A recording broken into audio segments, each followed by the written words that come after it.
Hola, bienvenides. A otro capítulo sobre nuestra parte de Noche de Mariana Enríquez. Porque un capítulo no era suficiente, tuvimos que hacer 2. Y deberíamos hacer 3. Sí, deberíamos. No llegamos. Sí, va a haber temas que queden por afuera. Si quieren, los podemos charlar luego en un vivo. O hubiéramos venido al club de lectura. Bueno, en esta parte vamos por ahí a alejarnos un poco del orden más cronológico de la novela, ya que los capítulos que siguen, ¿no?, a los introductorios que tratamos en el capítulo anterior, que sirven para darnos un panorama bastante completo de quiénes son los protagonistas de esta novela, Juan y Gaspar, para adentrarnos en algunas temáticas más relacionadas a los vínculos, ¿no?, de la trama con la historia política argentina, particularmente con el episodio de la dictadura, y posteriormente para analizar un poquito más en profundidad los personajes femeninos, ¿no?, de la novela, que siempre está bueno, ¿no?, retomar como eje de análisis y reponer un poco más de cómo sirven estos personajes en la novela, si son 100% personajes luminosos o personajes oscuros, siguiendo todo este entramado todo este entramado de luz y oscuridad que se establece desde el título mismo de la novela y su relación con el poema de Emily Dickinson, que pueden ver analizado en el capítulo anterior. Y obviamente vean el capítulo anterior si no lo vieron, donde Exacto. reponemos más contexto acerca de la novela. Algo de lo que no hablamos tanto por ahí en el capítulo anterior es específicamente de qué es la Orden, ¿no?, este organismo que se sitúa en Misiones, en Puerto Reyes específicamente, tiene como su base de operaciones bajo el comando de Mercedes, a quien denominamos Yerba Mala en el capítulo anterior. Víbora. Y es un centro también importante, ¿no?, en la novela. La novela se desenvuelve de manera muy paulatina en qué es la Orden y pareciera ser, en principio, una organización ocultista y a su vez una secta aristocrática que rinde culto a esta entidad sobrenatural que, como adelantamos en la parte anterior, se denomina la oscuridad, a través de rituales sangrientos que implican la mutilación de personas, sacrificios humanos y una red corrupta que abarca generaciones. Todo esto con el fin de, aparentemente, conseguir en algún momento la inmortalidad, que sería como un anhelo humano bastante ambicioso, ¿no?, que uno adjudicaría en un mito a como, bueno, esto no va a terminar bien, ¿no? Como hay tantos mitos y tragedias donde esto no termina Nadie bien. leyó Fausto. Claro. Pero la Orden no es solo una secta oculta, sino que funciona en la novela como una metáfora del aparato represivo del Estado durante la dictadura argentina, al mismo tiempo que se va revelando la conexión de la Orden con el régimen dictatorial de manera directa, ¿no? Porque la novela cubre en sus distintos capítulos, que como mencionamos no están ordenados cronológicamente, la historia argentina desde 1960 hasta casi los 2000, lo cual abarca al mismo tiempo casi toda la historia como más importante de la Orden, con lo cual va a haber ahí como una conexión de por sí ya no implícita, ¿no?, sino que es bastante explícita y ambos organismos se van a chocar en un punto de la historia que sirve, ¿no?, a los fines de cada uno de estos regímenes de represión. Algo que no mencioné en la parte anterior, pero que lo había hecho en el club de lectura, es que a mí me recuerda mucho esta novela a la novela de Isabel Allende, La Casa de los Espíritus, en el sentido de que ambas como que tratan el tema de una familia en particular y su vínculo con las relaciones políticas y con la historia del país, ¿no? En La Casa de los Espíritus es la familia, bueno, de Isabel Allende, que está ficcionalizada, pero que tiene como protagonista al senador Trueba, que es un senador bastante conservador políticamente, que termina afiliándose con el gobierno dictatorial. Pero en otras generaciones, como la que sería la nieta, termina militando justamente en contra de este gobierno.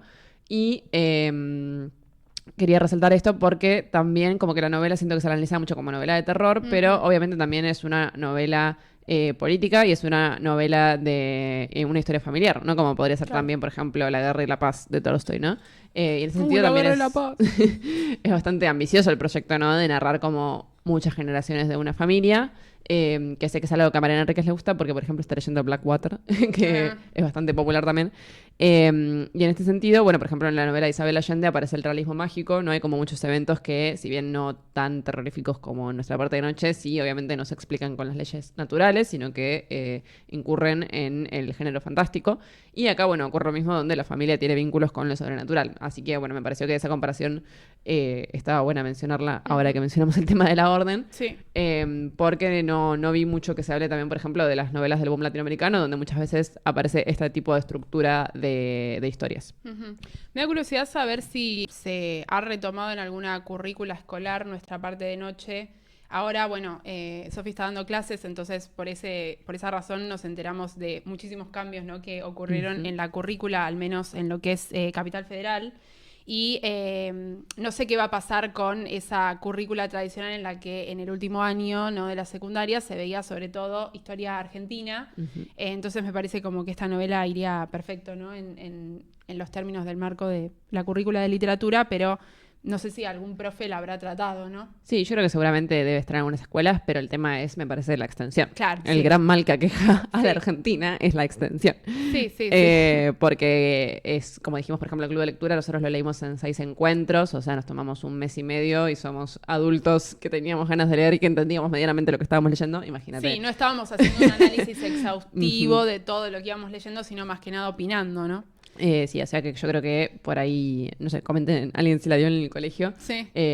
No, pienso porque uno de nuestros capítulos más vistos es el capítulo de Mariana Enríquez, porque se da mucho en los colegios, los cuentos, ¿no? sí. Los cuentos fantásticos de Mariana, entonces muchos chicos nos comentan tipo, gracias, pude aprobar la prueba. Entonces, bueno, no sé si este capítulo va a tener la misma suerte, si quizás se trata esta novela en... Sí sé que en vieron colegio. Distancia de Rescate, los chicos, Claro. que bueno, es una novela breve. bastante más corta, pero Sí. bueno, por lo menos se actualizó la currícula, eso Sí, podemos sí, dar fe. Sí, total. Bien, concretamente en la novela, la orden tiene su origen en las familias Reyes y la familia Bradford, con dirigentes de raíces británicas, aunque su sede central hacia el comienzo de la novela, como mencionamos, está en Misiones, en Puerto Reyes, donde viven los abuelos de Gaspar. Uh-huh. ¿Cuál, diríamos, es el objetivo de la orden, para ampliarlo un poco? En primer término, acceder al conocimiento de lo prohibido, ¿no? Adquirir poder sobre el común de los seres humanos y sostener ese poder a costa de lo que sea, aunque esto incluya relacionarse, negociar y ser útiles a los fines de otros agentes de tortura, como por ejemplo en la parte, ¿no?, de la historia que se toca con la dictadura argentina, los objetivos de los militares, ¿no? Uh-huh. Y acá es cuando entendemos que la jerarquía y el poder que tiene la orden sirven para tematizar acciones que forman parte del trauma colectivo de la dictadura, ¿no? Sobre todo en cuanto a las temáticas del control del cuerpo, que podemos ver representado en las figuras de los mediums, siendo sus principales representantes en la novela Juan y Gaspar. La tortura, ¿no?, por todos estos rituales que conllevan distintos personas, niños, en ocasiones mutilados o incluso sacrificados, y desapariciones, ¿no?, teniendo, por ejemplo, a Adela, ¿no?, como agente de desaparición que más toca a los chicos en la novela. Y también hay una cuestión que es muy interesante, que quizá no hemos mencionado tanto en el análisis que hicimos en el capítulo anterior, que tiene que ver con el borramiento de la identidad o la deshumanización, que vemos sobre todo en el personaje de Juan y, por ende, en el personaje de Gaspar, bajo acción de Juan, ¿no? Uh-huh. O sea, tal como mencionamos, Juan es una persona que ha caído, ¿no?, en la familia Bradford por necesidad, ¿no?, ya que no tenía los medios necesarios para sobrevivir en su familia, y esta familia no tenía los recursos para tratar su enfermedad, pero a partir de entonces, dado que su vida pasó a depender de esta familia y su vida pasó a ser servir a la familia como medium de los ceremoniales, no es una persona que tiene una identidad propia, ¿no? O sea, su identidad ha sido borrada para servir a un fin que tiene que ver con beneficiar a agentes que no son él mismo. Uh-huh. Y de la misma manera, y quizá sin darse cuenta por esta cuestión de los fantasmas que mencionamos en la teoría psicoanalítica que tratamos en el capítulo anterior, Juan ejerce cierto borramiento de identidad y deshumanización en su propio hijo, ¿no? Como extiende esta negación de la historia y de la identidad propia a Gaspar, tratando de ocultarlo, obviamente para protegerlo, y esto lo podemos discutir un poco más tipo debate hacia el final, pero al mismo tiempo como negándole su historia, ¿no? Ya que... Sí, lo sustrae de su familia de igual manera que lo habían sustraído a él. Exacto. Por lo tanto, podemos establecer que el cuerpo del medium en la novela figura como un vehículo de transmisión de lo que en las teorías históricas se llama el trauma histórico o trauma colectivo, ¿no? Justamente los mediums son las figuras más codiciadas por la orden, y recuerden que mencionamos que hubo distintos mediums y esto es una trayectoria que se retoma en la novela, pero ningún medium aparentemente como Juan, ¿no? Uh-huh. Sí, este rol de medium justamente no puede ser ocupado por cualquiera. Para empezar, obviamente es el que conecta a nuestro mundo con ese otro lugar que hemos dicho es como una especie de espacio liminal y de conexión con este ente que es la oscuridad, que no sabemos muy bien qué es. O si tiene forma, ¿no? O si tiene forma o es una persona, qué significa. Pero bueno, como decíamos, o sea, hay que tener este tipo de conexión en primer lugar, pero además hay que tener una fortaleza corporal y mental porque... es una persona que es utilizada por la orden numerosas veces para estos ceremoniales y con eso se gasta mucha energía, entonces obviamente tiene que poder como tolerar estos rituales en el cuerpo. Y por otro lado tiene que ser, al ser un alto cargo de la orden, tiene que ser alguien de, entre comillas, confianza, ¿no? Claro. Porque va a conocer un montón de secretos de cómo funciona la orden y de cómo funciona este ente de la oscuridad. Exacto. Pero al mismo tiempo es un sujeto de control, ¿no? Porque si bien quisiera, ¿no? De hecho, como ocurre en el caso de Juan, cuestionar a la orden o cuestionar a Mercedes, ¿no? Como cabeza de esta estructura, no hay algo que el medium pueda hacer para que los ceremoniales ya no ocurran, ¿no? Como no tiene ese poder, por más de que sea un alto cargo y que su función sea fundamental para los ceremoniales. Sí, porque incluso suponiendo, ¿no? Que atentas contra tu propia vida como para decir, bueno, hasta acá... siempre aparece otro medium, ¿no? Claro. Por lo que vemos. Entonces, no tienen ninguna manera de detener ese ciclo traumático. Sí, es una herramienta. En este sentido, la figura del medium, que obviamente conocemos en la novela sobre todo por Juan, representa la figura del sujeto poseído, ¿no? Sin agencia, utilizado como herramienta por el poder de la orden. Juan, obviamente conociendo esta situación y habiéndola sufrido a lo largo de su vida, ya que fue salvado y curado, como mencionamos, por la orden, quiere evitar a toda costa que su hijo viva lo mismo, ¿no? Por lo tanto, podemos dividir a estos personajes de los cuales nos hemos decidido detener, ¿no? En estos capítulos, en dos. Por un lado, tenemos el cuerpo medium de Juan como un cuerpo sacrificado, y por el otro tenemos el cuerpo medium de Gaspar como un cuerpo recipiente. Es decir, el cuerpo que para la orden es el siguiente cuerpo ideal, dado que el cuerpo de Juan obviamente tiene fecha de caducidad por su condición de salud. Y para Juan, al mismo tiempo, Gaspar es su recipiente porque quiere evitar a toda costa que sufra su misma suerte, ¿no? Sí, que Juan esto aparte no lo sabe, ¿no? El hecho de que él piensa como, bueno, me va a suceder Gaspar, claro, en el sentido de me va a morir y va a seguir él como medium, que es lo que quiere evitar, pero además el hecho de que quieran usar el cuerpo de Gaspar literalmente es algo que él desconoce hasta el final de su vida, ¿no? Exacto, exacto. Por lo tanto, ¿qué podemos decir de Juan como medium sacrificado, ¿no? Es decir, como persona que ha destinado toda su vida a ese fin, que ha sido tomado, ¿no? Por la orden para ser un canal entre el mundo humano y este otro lugar, ¿no? Que pertenece a la oscuridad y padece, ¿no? Esta enfermedad cardíaca que, lejos de mostrarlo como una persona débil para la orden, como mencionábamos hace un rato, es el héroe dorado, ¿no? Es este mártir que está dispuesto a entregar su vida una y otra vez para sostener los rituales de la orden, incluso sabiendo que cualquier ritual puede ser el último, ¿no? Como cualquier ceremonial puede convertirse en su última acción y hacer que su cuerpo colapse, ¿no? De hecho, en lo que es toda la narración de Rosario, ¿no? En ese capítulo que, aunque a muchos en el club de lectura les pareció engorroso, como que narra por ahí los fundamentales de la historia de la orden,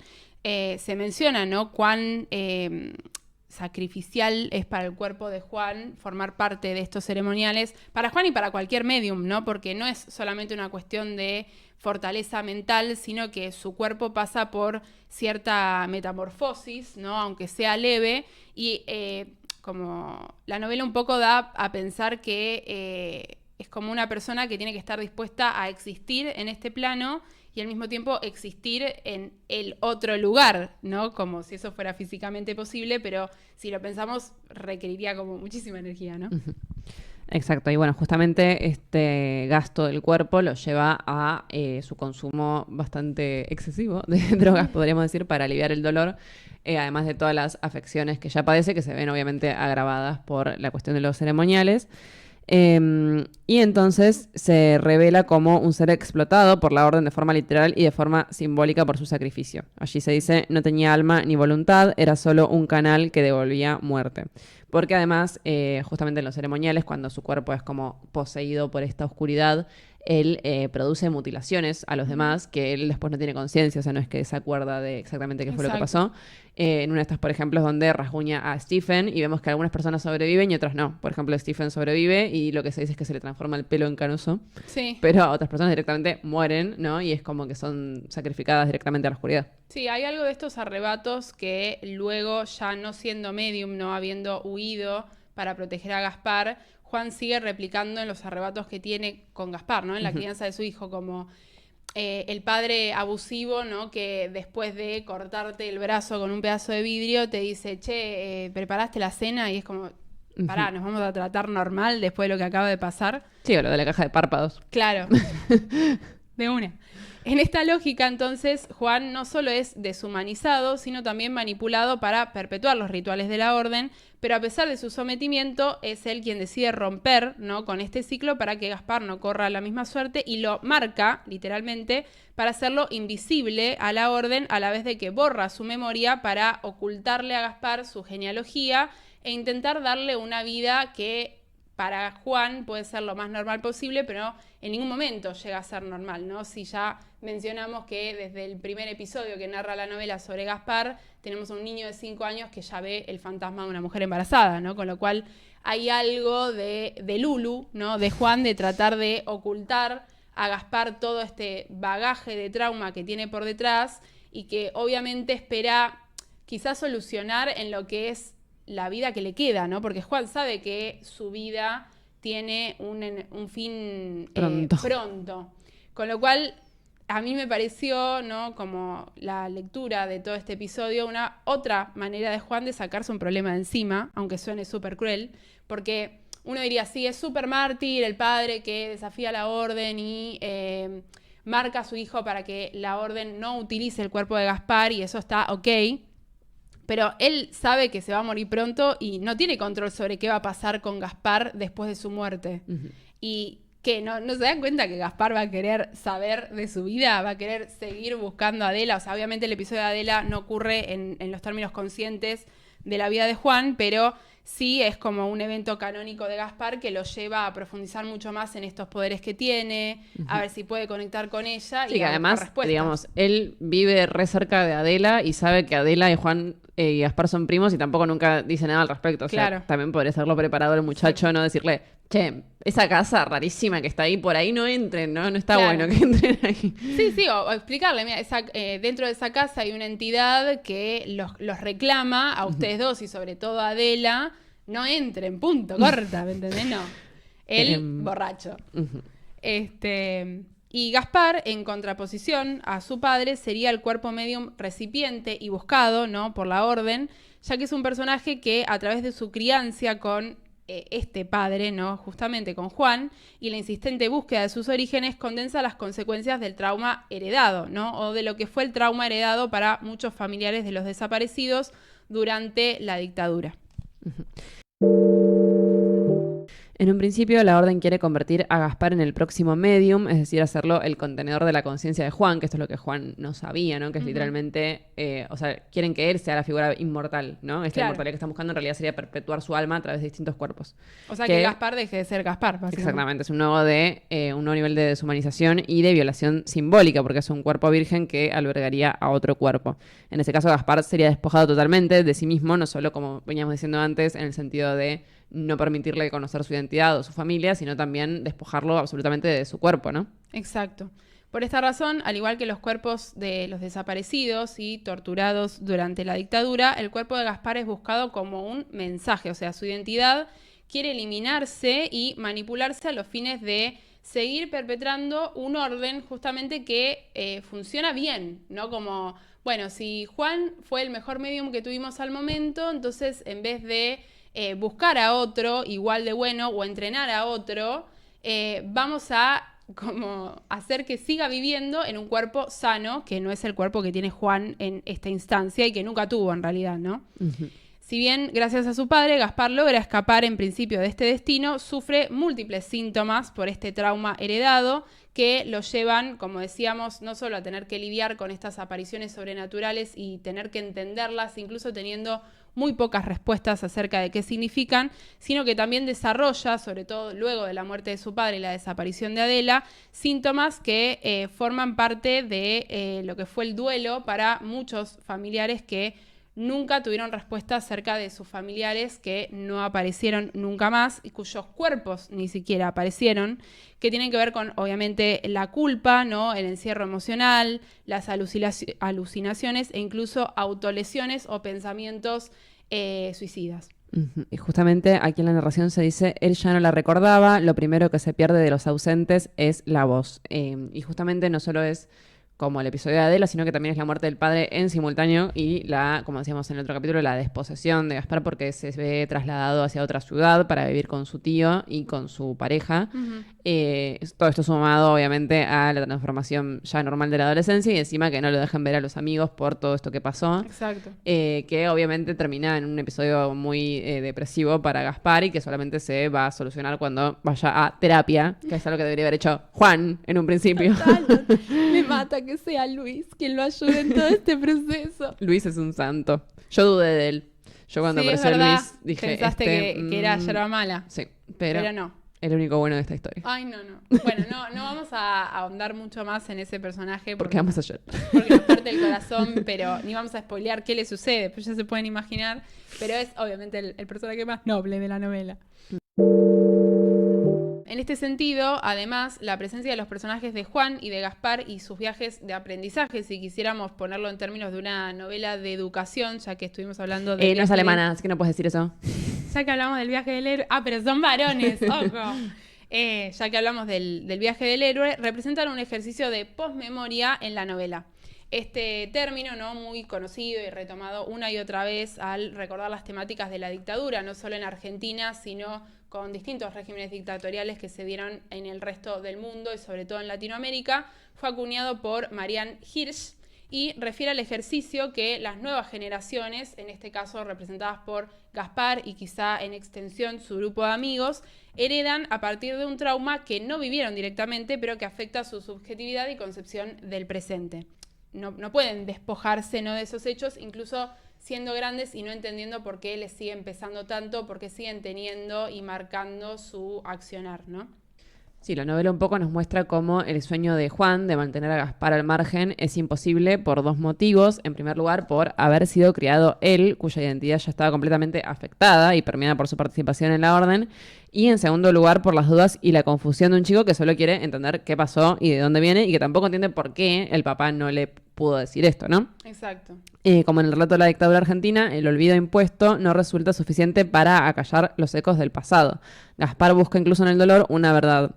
Quería saber, aunque no le gustara lo que supiera. O sea, siempre tiene esta vocación de conocimiento que un poco me recuerda a Edipo, porque es como que a pesar de que vos decís como, no indagues más porque te va a ir mal, como basta hasta ahí, él siempre sigue buscando y buscando, porque también es esa obsesión del no saber que le genera también dificultades en sus vínculos más de adulto, ¿no? Con Exacto. Esta chica punk que luego conoce. Marita. Con Mariana Enrique. Claro, sí. Con el self-insert. Sí. Y de la misma manera que charlábamos, ¿no?, en el capítulo anterior, tenemos cómo se replica, ¿no?, la historia en estos personajes, porque inmediatamente luego de que la dictadura se terminó, la primera respuesta que se dio como una decisión política fue como, bueno, vamos a meter este hecho debajo de la alfombra, ¿no? Como había sucedido también luego de la Segunda Guerra Mundial, como que el primer acercamiento fue como, bueno, esto ya pasó, fue terrible, bueno, vamos a cerrar esto acá y a otra cosa, ¿no? Y eso está comprobado, obviamente, que no es una manera de lidiar con el trauma, ¿no? Que todo eso va a seguir afectando y que ya ha afectado a toda una generación que sigue afectando hoy, ¿no? Con lo cual, obviamente fue un episodio que exigió, ¿no?, su revisión y propiamente los determinados juicios, ¿no?, que dejaron a los representantes de la dictadura donde debían estar.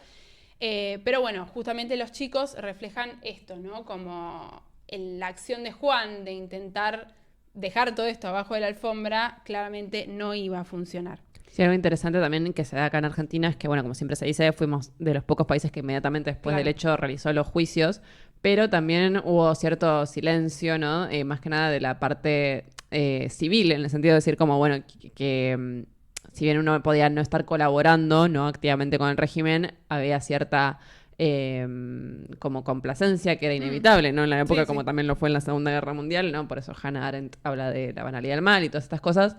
Pero que de cierta manera al como voltear la vista, ¿no?, sobre estos aspectos que también fueron parte de la sociedad argentina por muchos años, obviamente se tapaba un poco el trauma vivido por todos, porque, por ejemplo, lo que pasó en la Segunda Guerra Mundial con el tema de los juicios más tardíos es que por ahí era más evidente como, bueno, las siguientes generaciones preguntando, che, ¿vos qué estabas haciendo durante esta época? Y el padre, yo era nazi, jaja. Y en cambio acá por ahí no todos tienen ese vínculo, ¿no? Tan directo con el régimen dictatorial, pero sí, obviamente, de alguna manera hubo implicaciones en todos los aspectos de la sociedad, ya sea que tengan familiares o amigos o primos desaparecidos, ya sea que viceversa tengan amigos o familiares que hayan estado en el ejército, por ejemplo, durante esos años. Sí. Como que siento que todos tienen alguna historia para contar al respecto y que por mucho tiempo eso se tapó. Exacto.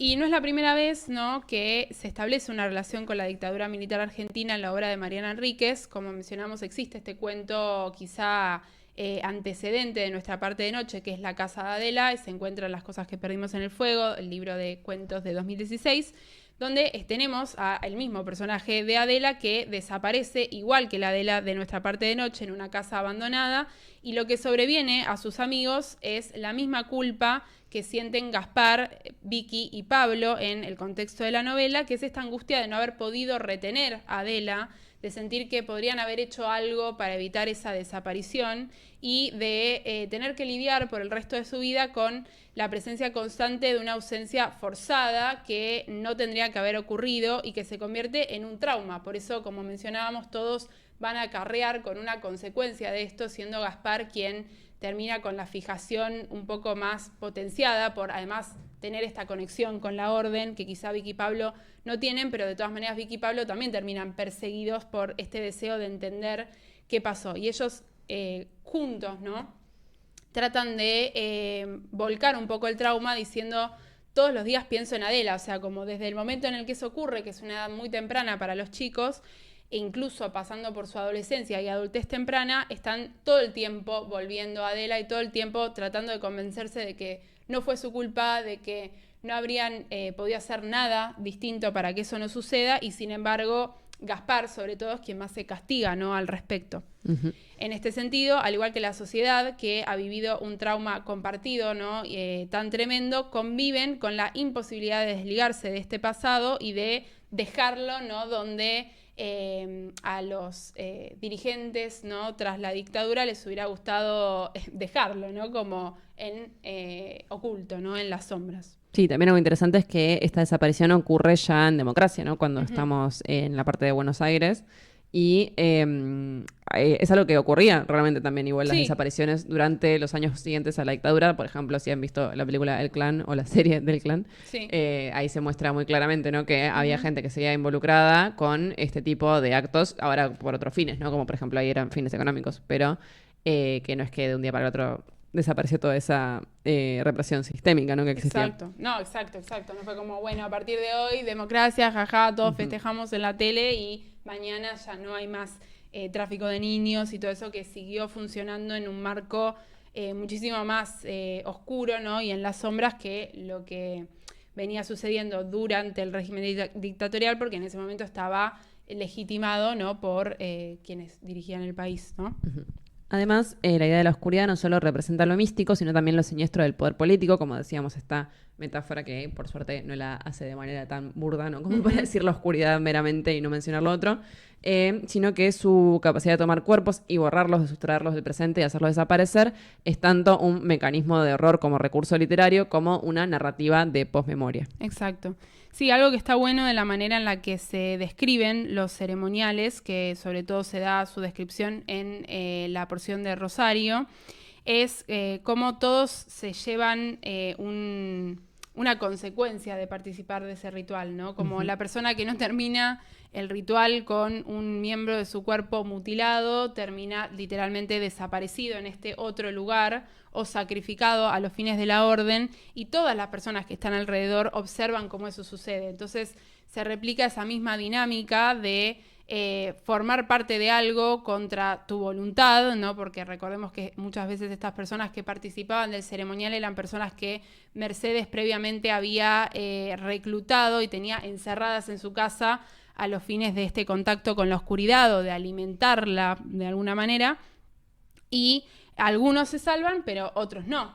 Y algunos viven más las consecuencias de eso y otros menos, ¿no? Si pensamos en la familia de Adela como una familia completamente desmembrada por las consecuencias de la participación y la desaparición de su padre, y además la participación y la desaparición del brazo de Adela en el ceremonial, ¿no? La madre can't catch a break. No, pobre madre, esa madre. Bueno, y luego para mencionar un poco acerca de los personajes femeninos de la novela, habíamos establecido al comienzo este cuestionamiento acerca de si son oscuros o funcionan como personajes de resistencia que aparecen, ¿no?, en muchos cuentos de Mariana Enríquez, estos personajes femeninos que ante una situación de injusticia logran resistir, ¿no? Como son las mujeres en Las cosas que perdimos en el fuego, o la protagonista, ¿no?, del Chico Sucio, que son personajes, uno podría decir, luminosos, que resisten a alguna injusticia de un sistema que se impone sobre las personas socialmente hablando. Pero en este caso, la genealogía femenina en nuestra parte de noche también se encuentra atravesada por el poder, la violencia ritual y la memoria política que establece la orden, ¿no? Porque estos personajes, y principalmente Mercedes, Rosario y Adela, como personajes de los cuales se desglosa muchísima información, condensan tensiones entre la perpetración de la oscuridad y el deseo de romper con la misma. En primer lugar tenemos a Mercedes, que es la matriarca, como decíamos, ¿no?, de esta familia, que encarna la unión entre la élite argentina y el aparato represivo del Estado durante la dictadura. Como dijimos varias veces, ella participa en el secuestro y sacrificios humanos que, como decía Juan, son innecesarios para la oscuridad, con la utilización de niños indefensos que mantiene enjaulados como animales. Hace del ritual un gesto de clase. Como dice la novela, los sacrificios son innecesarios, pero según ella son un distintivo de clase. Esto me parece tremendo. Sí, o sea, literalmente no hacía falta. No hacía falta. Nadie te lo pidió, No, Mercedes. no. Y ella le encanta, ella es mala. Y bueno, es muy cruel, y justamente esta crueldad se le permite porque tiene todo este poder y toda esta plata, ¿no?, y todas estas conexiones. Entonces puede hacer lo que se le cante. Y entre eso tiene no solo el sótano de criaturas, sino tiene una casa aparte de campo con estos experimentos, sí, donde obliga a su hija y a Juan a darles de comer y a cuidar de estas criaturas. Total. Un asco. Sí, total. Sí, re Doctor Moro. Sí. Sí, y además, ¿no?, está esta cuestión de como la sobreexigencia del poder, porque Mercedes, viviendo en una época donde ya formar parte de la élite argentina te posicionaba Victorio Camp. Te posicionaba en una situación de poder, o sea, como tener plata te permitía acceder a todos los espacios, acceder a toda la información, colarte con miembros que en ese momento formaban parte del régimen dictatorial y por tanto proteger a tu familia por esas conexiones, que eran posibilidades que una familia de clase media no tenía, ya que la mayor parte de los militares formaban parte de la clase más aristocrática de la sociedad argentina, con lo cual no era necesario toda la otra parte oscura, o sea, como no necesitabas mostrar que tenías poder como secuestrando niños y teniéndolos torturados en tu casa, como Ya está, ya tenés poder, ya tenés plata. Ya sos una familia de plata, tenés plantaciones, o sea, no hacía falta. Pero bueno, ella es mala, mala, mala. Y es una figura muy oscura. Para mí Mercedes funciona en la novela como una representación directa de la oscuridad de la orden. O sea, ella es la oscuridad. Como que estamos toda la novela pensando, ¿qué es la oscuridad? Es una, no sé, un dementor, es un magma negro. No, es como el odio de Mercedes, no sé, es ella, es ella. Sí, porque aparte es como que siento que en muchas obras hay como cierta metaforización, ¿no? Donde por ahí la oscuridad es como que va cooptando al personaje. Y acá no, o sea, ella nació mala, es mala porque quiere. Mala. O sea, así como Gaspar es bueno porque nació bueno, ella es mala porque es mala. Obviamente podemos hablar de si fue su crianza o qué, pero evidentemente ella tiene un goce, es una sádica y le gusta... O sea, se experimenta con cuerpos, o sea, como que no hay nada más cínico que eso, total, ¿no? Total. Sí, totalmente despersonalizada, ¿no? De lo que está ejerciendo en esos cuerpos.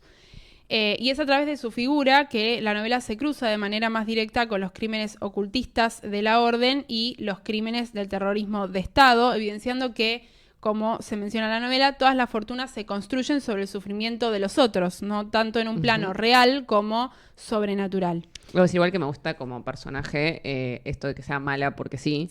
Porque no me gusta cuando ahora como que quieren hacerle toda la precuela al personaje ay, es mala porque le pasó esto pobrecita en la infancia. Y no, acá ya tipo bicha desde siempre. Sí, ella es bicha. No como Cruella, que literalmente un perro atacó a su madre. O sea, que es esa historia. Sí.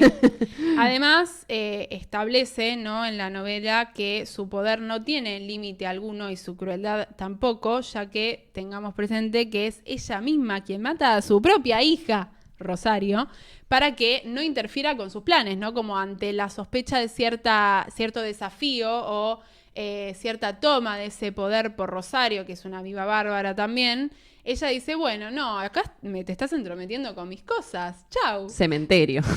Claro. Accidente sospechoso.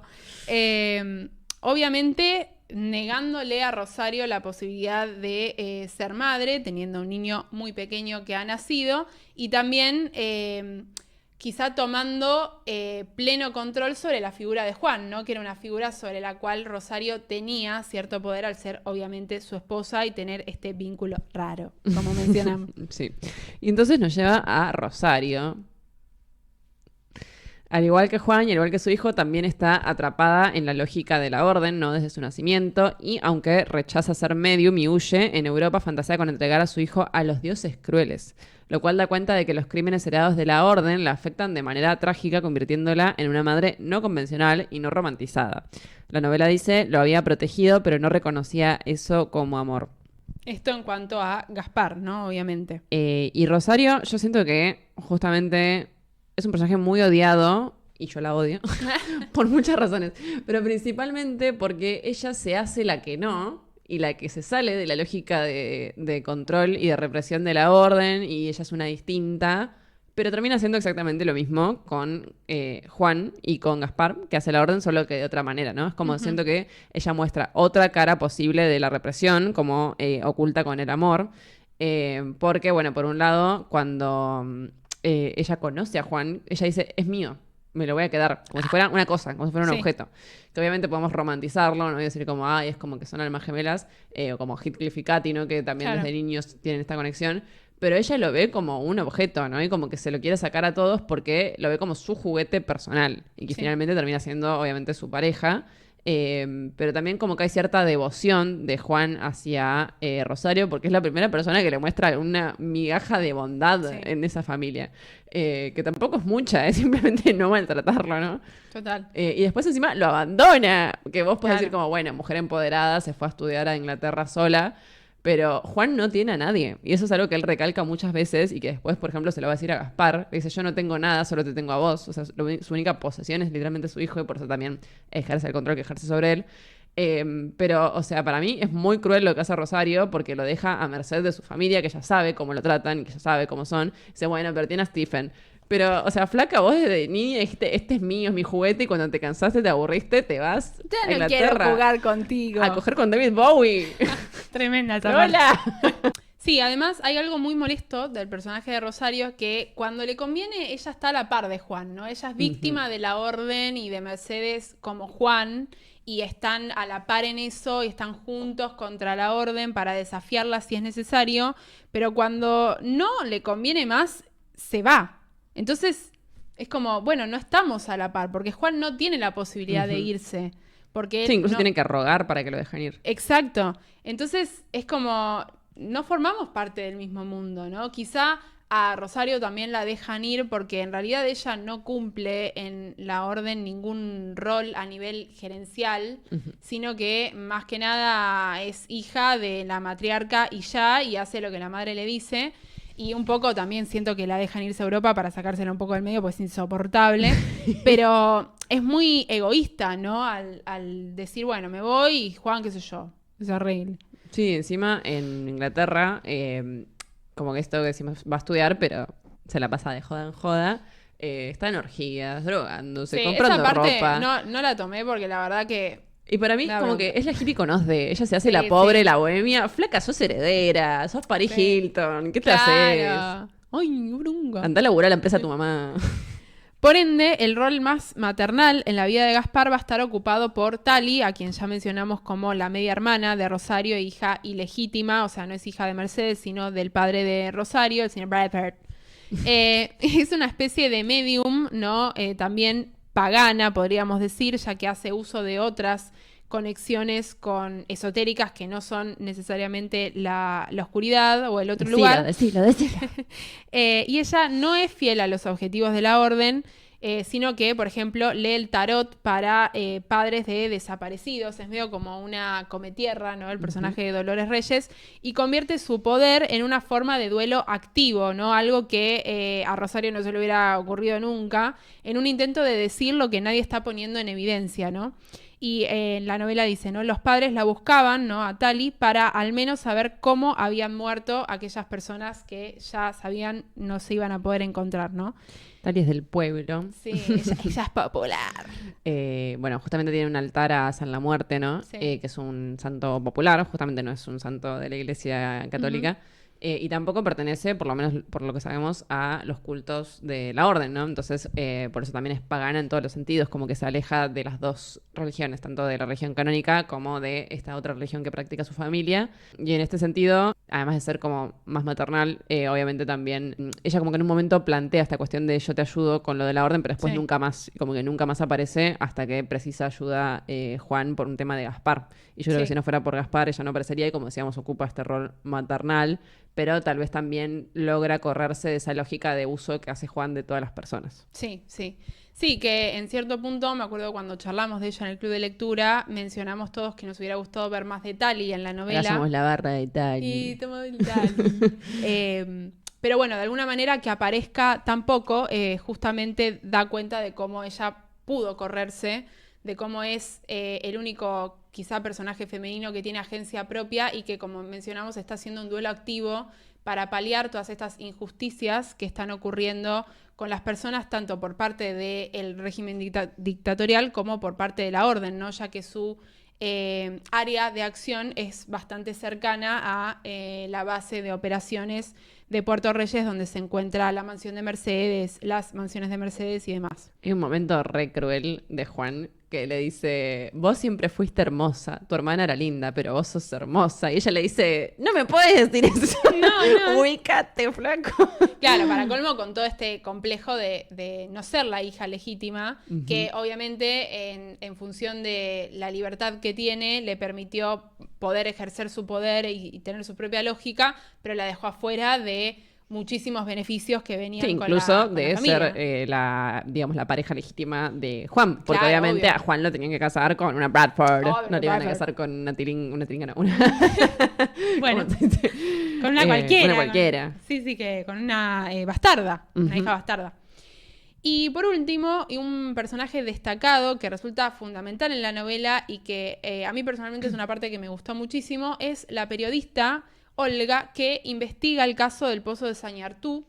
que es una parte en la que la novela hace un corte, ¿no? Para presentarnos un capítulo testimonial que forma parte de la investigación de esta periodista que está realizando sobre un centro clandestino en la zona de Sañartú, que es un centro que funcionó como centro de detención y exterminio, similar a muchísimos de los otros centros clandestinos que existieron a lo largo de todo el país durante la dictadura. Pero es muy interesante ya que logra trazar una línea generacional de trauma y ruptura con el terrorismo de Estado que de otra manera no teníamos repuesta en la novela, ya que su personaje llega a comunicarse con Beatriz, quien es la madre de Adela, y es de esta manera que nosotros podemos entender cuál era la conexión de la familia de Adela con la dictadura y por tanto con la orden. Y en el intento de esta resistencia, ¿no? Como un personaje femenino que al igual que Tali está realizando un duelo activo, ya que está tratando de buscar información y sacar de abajo de la alfombra todo eso que se busca dejar en la oscuridad, la periodista también se pierde a sí misma y termina quitándose la vida, ¿no? Pero su personaje resulta fundamental como una inserción de un discurso de disidencia y exhumación de la verdad que fue realizado en el momento, ¿no? De revisión de la historia y de lo que había ocurrido, con lo cual, nada, si bien también sirve para desmantelar un poco de esta información que estaba oculta y clasificada en la orden, también funciona como un ejercicio que fue realizado históricamente. Sí, también algo que me llamó la atención releyendo que no me había dado cuenta es que su nombre es Olga Gallardo. Sí. Que yo dije, será un homenaje, ¿no? A Olga Orozco y Sara Gallardo, como Sí. que combinó las dos cronistas, tal vez. Tal vez, no sé sí. si hay alguna más actual de los 90 que haya hecho este tipo de labor que tenga esos nombres, pero me pareció que era una linda alusión. Sí, es verdad, es verdad. Bien, y por último queríamos hacer una breve mención acerca de un poco de lo que fue el lore de cómo fue recibida la novela de Nuestra parte de noche, tanto a nivel nacional como internacional, ya que, al momento que se publicó la novela, Mariana Enríquez ya era muy conocida a nivel internacional por su volumen de cuentos Las cosas que perdimos en el fuego, que fue casi inmediatamente traducido al inglés y a distintos idiomas, y ahí es que ella se empezó a hacer conocida en Nueva York, y ya sabes que cuando te haces conocida en Nueva York como escritor, ya está, ya la pegaste. You made it. Pero hacia octubre del año 2022, que fue poquito tiempo después de que la novela se tradujo y se publicó en Estados Unidos, The Guardian, que es una conocida revista estadounidense, publicó una reseña negativa de la novela. Y el reseñista, un tal Sam Byers, que vamos a llamar viejo vetusto a partir de ahora, adjudica que la novela está escrita sin rumbo, está inflada y no tiene argumentos. Y dice: no es solo cuán inflada está lo que desalienta, sino la falta de rumbo de la novela. Los pasajes, más que avanzar, se expanden en una nube informe y de libre asociación. Boo. Fuck that guy. Yo llegué a esta reseña por el recuento que hace Mariano Vilar en una nota para la revista Luthor, donde justamente repone un poco de lo que fue la recepción de la novela de Mariana Enríquez y un intento de responder por qué la novela no llegó al ámbito académico. Y lo que Mariano dice, ¿no?, sobre los postulados de Byers es que lo más gracioso de la reseña es que parte de una comparación de un párrafo de Las cosas que perdimos en el fuego con un párrafo de Nuestra parte de noche, como si en primer lugar se pudiera comparar la escritura narrativa de cuentos cortos con la escritura de una novela de más de 600 páginas, ¿no? Y en segundo lugar, como si se pudiera reducir toda la estructura de Nuestra parte de noche a un solo párrafo que él se le ocurrió elegir aleatoriamente, ¿no? No sé qué te pareció esto, pero yo cuando lo leí me quedé indignada, tipo, ¿no pensaste que se te iban a venir todos encima al escribir esto? O sea, No, y aparte, por un lado, yankee culiado, Obvio. es tu culpa que haya habido una dictadura, así que cállate. Pero segundo, me parece que justamente algo que es muy destacable de la novela es la estructura, que puede parecer un poco azarosa cuando la ves por primera vez, pero que está muy bien pensada y está muy bien articulada, y justamente es muy difícil contar una historia tan extensa de tantas generaciones y de que, digamos, que se vincula no solo la historia familiar con, como decíamos, la historia política, encima que después nos lleva a otras partes del mundo, como a Inglaterra. Pero me parece que todo sirve a un propósito y por eso es tan buena la novela, ¿no? Como que yo hoy cuando estaba releyendo algunos pasajes de la primera parte decía, claro, porque esto después lo traen a colación en tal parte, como lo del imbunche, después aparece en esta parte. Y digo, está todo como muy bien posicionado y como que no hay casi cosas que estén, como dice acá, ¿no? Al azar, como dice, no informe y de libre asociación, sino que todo justamente está con un propósito final y todo se ata al final. Obviamente queda muchos misterios sin resolver, pero son, me parece, intencionales de la autora. Sí, a mí me pareció cuando leí, por ejemplo, la parte de Rosario en Inglaterra, ahí sí te digo, bueno, podrías haber cortado un par de párrafos. Bueno, pero ahí también Mariana Enríquez decidió meter un montón de Dijo, me van a escuchar. Me van a escuchar hablar sobre David Bowie y el ácido. Yo entiendo igual que tal vez había como que crear una atmósfera de época, ¿no? Y del ambiente que se logra muy bien. A mí nada, me pareció como un poco aburrida porque, qué sé yo, como que dije, bueno, si esto ya lo sé, más o menos, como pasarlo de largo. Pero más allá de eso, la verdad es que yo siento que es una novela que, de nuevo, por su extensión, casi que no le sobra nada y que está muy bien articulada y muy bien estructurada y encima con todas las idas y venidas que tiene temporales, que es algo típico de la novela postmodernista. No sé qué espera este hombre que contemos, había una vez un hombre que participó en la dictadura. Sí, La Orden era una organización. O sea, justamente yo creo que habla de la obra maestra que escribió, el hecho de que todo como que confluya también hacia el final, ¿no? Exacto. Y nos preguntaríamos entonces cómo fue, ¿no? En comparación la recepción en Argentina, que bueno, obviamente sabemos que fue un exitazo en ventas, en Estados Unidos también, solo que este viejo vetusto decidió opinar mal de la novela. Y Mariano Vilar describe la recepción en Argentina como cálida y dice: no parece tener el mismo derecho, sin embargo, a que su obra reciba una atención formal por parte de la crítica local, que rara vez la leyó más allá de una lista de temas. Y en este sentido hace referencia a otras reseñas, como por ejemplo reseñas que hicieron de la novela en La Nación, donde se menciona que dentro de la novela hay tramos de angustia extrema, en otros, en cambio, hay una tensión acumulada que se dispersa. Un ejemplo, por ejemplo, es el capítulo sobre el mundo del ácido, la música y el sexo en Londres de los años 60, o las páginas dedicadas a una ciudad castigada por el SIDA.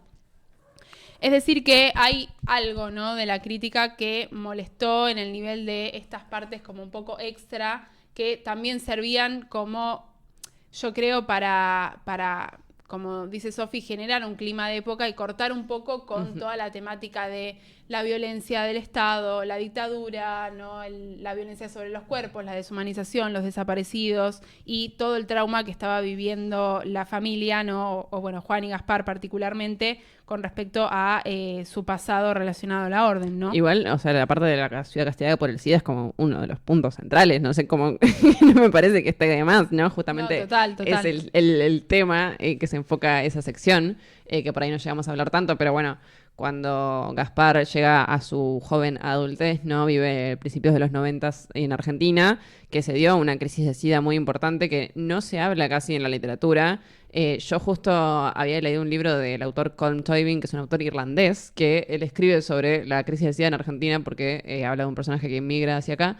Pero si no, fuera de eso, yo nunca lo vi representado. Y me parece que lo que hace es vincular un poco la desatención del Estado hacia esa población, ¿no? Que sería población homosexual mayormente por una cuestión de que no había educación sexual, ¿no?, al respecto, con la violencia que se vivió en los 70s, ¿no? Y con la violencia que vivieron, como decíamos, los cuerpos castigados como los de los mediums, ¿no? Y con las poblaciones vulneradas como las infancias. Entonces, digo, todo eso tiene una unidad temática y sirve a un propósito en la novela, entonces no me parece que sea divagar ni que sea tampoco una cosa que le pintó poner porque sí, ¿no? Claramente es el punto de esa sección. Totalmente. Con lo cual llegamos al cuestionamiento, ¿no?, que establece Mariano en la reseña de qué implica abordar una reflexión sobre estilo en una novela como Nuestra parte de noche, ¿no? Y acá llega el peligro, ¿no?, que muchas veces la crítica recae en esto de ejercer de antemano sobre escritores que tienen ya un éxito en el mercado, un juicio estético que siempre es personal y que tiene que ver con los gustos propios de los reseñistas en cuanto a qué es alta literatura o no. Y así se llega a asumir un sentido total de una novela para ponerlo en relación con ese juicio en cuanto a cuestiones de estilo, ¿no? Y él se pregunta, y me parece que es una buena manera de terminar la reseña y el capítulo, si la novela tiene que tener un sentido, ¿no? Sí, siempre tiene que tener una interpretación final, ¿no? Que sirva para decir, bueno, la ubico en tal programa de tal materia de literatura, o no la ubico, o la doy en la currícula del colegio, o no la doy en la currícula del colegio, siendo que, nada, uno también puede consumir literatura por un placer estético e intelectual, y no necesariamente porque esa lectura va a servir para analizar o reflexionar sobre tal tema, por más de que esta novela en particular se relacione con temáticas sobre las cuales los argentinos y todos los latinoamericanos en general tomamos como un tema sensible, ¿no? Como puede ser las vivencias de la dictadura, el trauma heredado, etcétera. Sí, en este sentido, por ahí la pregunta le cabe más a otro tipo de novelas de Mariana Enríquez, como puede ser Bajar es lo peor, ¿no? Sí. Que ahí uno diría, bueno, por ahí no es la mejor novela de la autora. Pero me acuerdo, por ejemplo, cuando la charlamos en el club, hubo mucho debate acerca de que no se retrataba normalmente esa época en la literatura, ¿no? Y que era interesante por ahí leer esa perspectiva y también de leer un personaje que no era tan común como el drogadicto en la literatura argentina. No sé, como que siento que leyendo cualquier cosa uno puede como plantear, ¿no? Cuál es la relevancia o cuáles son el propósito de esta novela, que obviamente no creo que se escriba con un propósito, no creo que Mariana Enríquez diga voy a mostrar cómo yo vivía en los 90, sino que le gustó esa historia, quería contar esa historia, ¿no? Y empezó a escribir. Y siento que no es que tenga que tener un propósito, pero que de cada libro se puede sacar seguramente algún mensaje o alguna finalidad. Y en el caso de Nuestra parte de noche, yo creo que es una novela sumamente importante, más en los tiempos que corren. Yo, por ejemplo, la daría en un colegio, no la daría ahora porque no me da el tiempo, pero, por ejemplo, planeaba dar Este es el mar, que es una novela de terror, ¿no? Y que por ahí no tiene un fin político, ¿no? Pero que es una novela que está bien escrita y que estéticamente es agradable de leer. Entonces, no sé, me parece que está buena la pregunta, esta de si la literatura tiene que tener un propósito, pero en el caso de Nuestra parte de noche, sí, tiene un propósito, ¿no? Tiene un propósito. Efectivamente. Así que, bueno, esto ha sido todo por la doble función de Nuestra parte de noche. Queremos que nos dejen, por favor, muchos comentarios y un like. O sea, si no van a ver el video, aunque sea like, aunque esto lo verían al final del video, así que no sé cómo se van a enterar que tienen que poner like. Lo ponemos al principio. Lo ponemos al principio. Y nos vemos la próxima. Adiós.